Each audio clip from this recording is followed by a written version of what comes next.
Hi guys, welcome to Tarna's kitchen. Biryani செய்யறதுக்கு தேவையான பொருட்கள் என்னென்ன பார்த்துடலாம். ஃபஸ்ட்டு நான் மட்டனை கழுவி எடுத்து வச்சுருக்கேன். இது ஒரு 1/2 கிலோக்கு மட்டன். இப்போ இதில் நம்ம வீட்டில் யூஸ் பண்ணுற மிளகாத்தூள் 1 ஸ்பூன் போட்டுக்கலாம். உங்களுக்கு அதிகமாக காரமாக இருக்குன்னா நீங்கள் 1 ஸ்பூன் போட்டுக்கலாம். அதிகமாக காரம் கம்மினா நீங்கள் 2 ஸ்பூன் கூட போட்டுக்கலாம். இதில் நான் மட்டன் மசாலா ஆட் பண்ணிக்கிறேன்.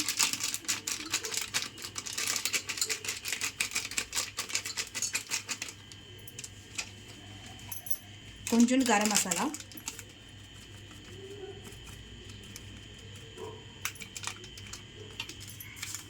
தேவையான அளவுக்கு சால்ட் ஆட் பண்ணிக்கலாம்.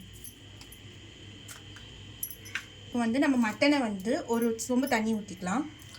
அந்த மட்டன் முழுகிற அளவுக்கு ஊற்றினா போகணும். ஏன்னா நம்ம பிரியாணி செய்ய போகிறனால வேகிற அளவுக்கு தண்ணி ஊறினா போதும். இது ஒரு வாட்டி நல்லா இது பண்ணிவிட்டு கலந்து விட்டுட்டு நீங்கள் அடுப்பில் வச்சு ஒரு 3 to 4 விசில் விட்டிங்கன்னா மட்டன் நல்லா குக் ஆகிடும்.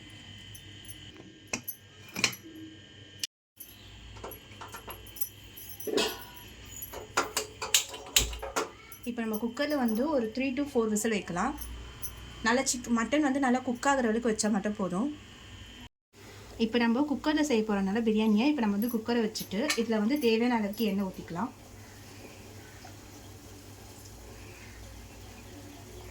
இதில் நம்ம பிரியாணி இலை, பட்டை, பூ எடுத்து வச்சுருக்கோம். ஒரு 4 கிராம்பு எடுத்து வச்சுருக்கோம். 2 ஏலக்காய் எடுத்து வச்சுருக்கோம். அதை வச்சு ஆட் பண்ணிக்கலாம். வெடிக்கும்.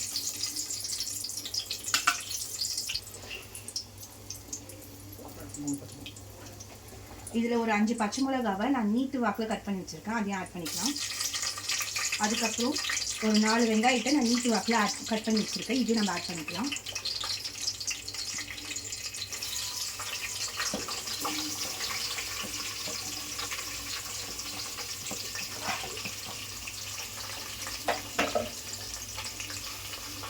ஆட் பண்ணிவிட்டு நல்லா வதக்கி விட்டுக்கோங்க.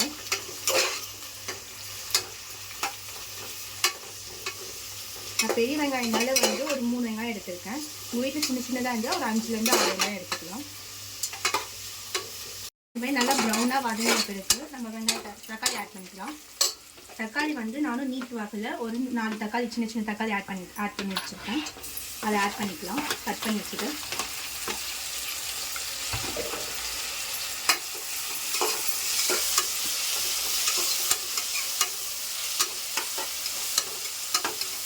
இப்போ நம்ம தக்காளி ஆட் பண்ணோம். தக்காளி சீக்கிரமாக வேகத்துக்கு நம்ம கொஞ்சம் கல்லுப்பு ஆட் பண்ணிக்கலாம்.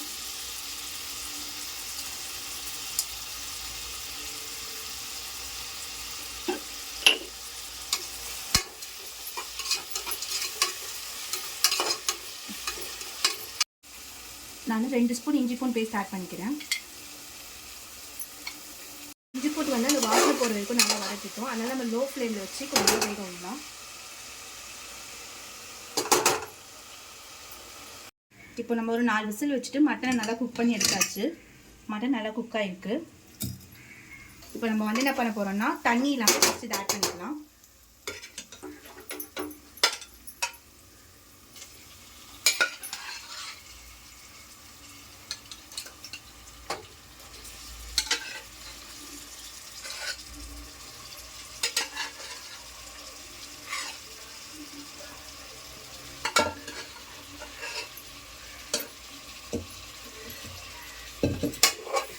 ஆட் பண்ணிவிட்டு நல்லா இதை இந்த மசாலாவை இறங்குற அளவுக்கு நல்லா கிண்டி வச்சுக்கலாம். சும்மா ஒரு கிண்டிட்ட பிறகு லோ ஃப்ளேம்லேயே இருக்கட்டும். நம்ம ஹை ஃப்ளேம் ஆக்க தேவையில்லை. ஏன்னா ஆல்ரெடி வெந்திருக்கனால நம்ம லோ ஃப்ளேம்லேயே வச்சுக்கலாம். இப்போ என்ன பண்ணலான்னா இதில் பிரியாணி மசாலா அதுக்கப்புறம் மிளகாத்தூள் எல்லாத்தையும் ஆட் பண்ணிக்கலாம். ஆல்ரெடி மட்டனில் மிளகாத்தூள்லாம் போட்டிருக்கோம். அதனால் தேவையான அளவுக்கு மிளகாத்தூள் பிரியாணி மசாலா போட்டுக்கலாம். எங்களுக்கு காரம் அதிகமாக இருக்கணும்னா நான் கொஞ்சம் ஒரு 1/2 ஸ்பூன் மட்டும் ஆட் பண்ணிக்கிறேன் மிளகாத்தூள். 1 ஸ்பூன் நான் பிரியாணி மசாலா ஆட் பண்ணிக்கிறேன். தேவையான அளவுக்கு கரம் மசாலா ஒரு சிட்டிக்கு போட்டால் போதும். ரொம்ப அதிகமாக போட தேவையில்லை. ஏன்னா பட்டெல்லாம் போட்டிருக்கனால அதிகமாக போட தேவையில்லை. ஏன்னா அந்த கரம் மசாலா ஸ்மெல் தான் அதிகமாக வரும். அதனால் அந்தளவுக்கு மட்டும் ஆட் பண்ணிக்கோங்க. நம்ம ஆல்ரெடி மட்டன் மசாலா யூஸ் பண்ணியிருக்கோம். இருந்தாலும் நம்ம கொஞ்சோண்டு ஆட் பண்ணிக்கலாம் பிரியாணி ஃப்ளேவருக்காக.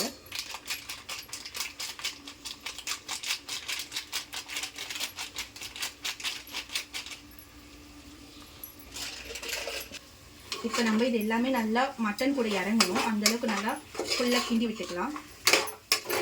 லோ ஃப்ளேமில் தான் இருக்கணும், ஹை ஃப்ளேம் ஆக்காதீங்க. இதுலேயே நல்லா பண்ணணும்.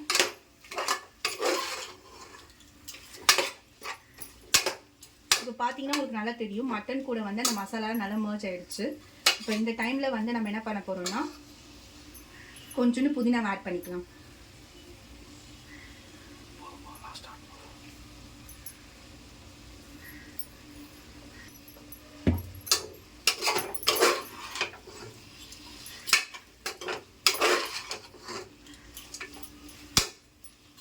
புதினா ஆட் பண்ணிட்ட பிறகு ஹை ஃப்ளேமில் வச்சு ஒரு 2 மினிட்ஸ் வந்து நல்லா அது வந்து குக் ஆகணும், அந்த மசாலா ஃப்ளேவர்லாம் வந்து நல்லா இதுவாகிறதுக்கு.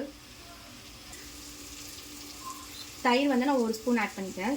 இது எதுக்குன்னா மட்டன் கூட இருக்கும்போது அந்த டேஸ்ட் வந்து நல்லாயிருக்கும், அதனால வந்து 1 ஸ்பூன் ஆட் பண்ணிக்கோங்க.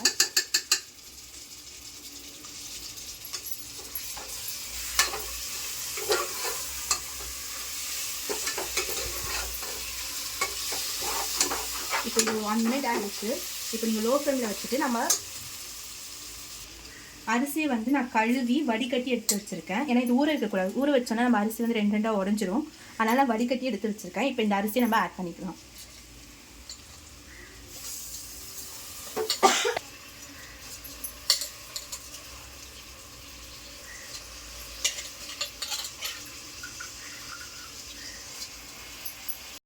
ஸோ வந்து நல்லா கிண்டி விட்டுக்கலாம்.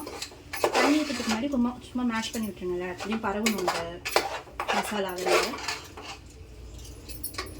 இப்போ பார்த்தீங்கன்னா மசாலா நல்லா பரவிடுது. இப்போ நான் வந்து தண்ணி ஆட் பண்ண போகிறேன். அதுக்கு வந்து நான் இந்த கிளாஸில் தான் அரிசி அளந்தேன். இந்த கிளாஸில் வந்து நான் ஒரு 3 கிளாஸ் அரிசி போட்டிருக்கேன். இது 1 வந்து 250 ml. இப்போ நான் வந்து இது 3/4 கிலோ எடுத்திருக்கேன். நான் 1/2 கிலோ மட்டன்னால 3/4 கிலோ அரிசி போட்டிருக்கேன். இதில் நம்ம வந்து இப்போ தண்ணி ஆட் பண்ணிக்கலாம். இதில் நம்ம 3 கிளாஸ் தண்ணிக்கு 4.5 கிளாஸ் தண்ணி ஊற்ற போகிறோம். 3 கிளாஸ் அரிசிக்கு இப்போ நான் 4.5 கிளாஸ் தண்ணி ஊற்ற போகிறேன். அது கூட வந்து நம்ம இந்த மசாலா தண்ணியும் சேர்த்து நம்ம ஆட் பண்ணிக்கலாம். இது வேஸ்ட் பண்ணுறதால அதை ஆட் பண்ணிடலாம்.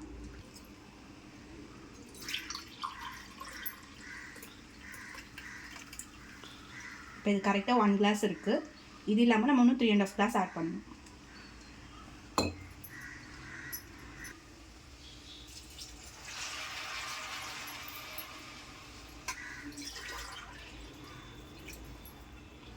ரெண்டு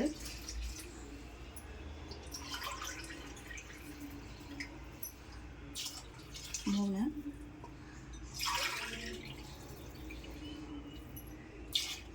4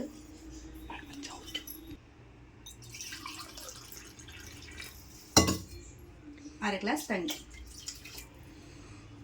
இப்போ இதை நல்லா கிண்டி விட்டுக்கலாம்.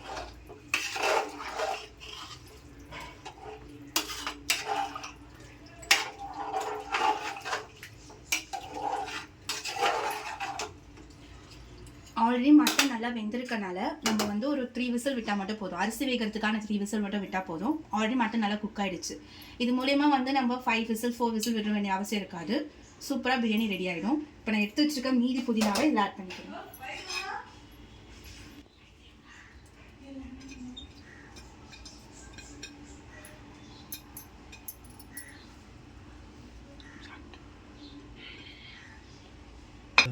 ஏய், இதில் வந்து கொத்தமல்லி ஆட் பண்ணிக்கோங்க லைட்டாக, ஃபைனல் இருக்குது.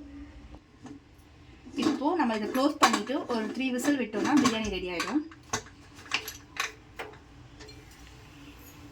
நம்ம பிரியாணி வந்து இறக்கியாச்சு. இறக்கி நம்ம வந்து ஒரு பேஷனுக்கு மாற்றி எடுத்து வச்சாச்சு. சுவையான மட்டன் பிரியாணி ரெடி ஆகிடுச்சு. தேங்க்யூ ஃபார் வாட்சிங் தி வீடியோ. இந்த வீடியோ பிடிச்சிருந்ததுன்னா லைக் அண்ட் சப்ஸ்கிரைப் பண்ணுங்கள். மறக்காமல் பெல் ஐக்கானை கிளிக் பண்ணிக்கோங்க. அப்போ தான் நாங்கள் போடுற வீடியோஸ் உங்களுக்கு உடனே நோட்டிஃபிகேஷனாக காட்டும்.